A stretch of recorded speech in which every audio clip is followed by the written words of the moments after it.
Is she dependable, basically? Oh yeah, she's usually early. But I don't remember if we said 6 or 7. Gesundheit. You told me 7. Did I tell you? Gesundheit. You told me 7, yeah. Because she said she was home at 5. Gesundheit. And I figured if she was there, she would answer the phone.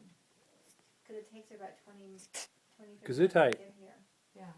So that's sneezing, honey. He's going after you. So Gesundheit.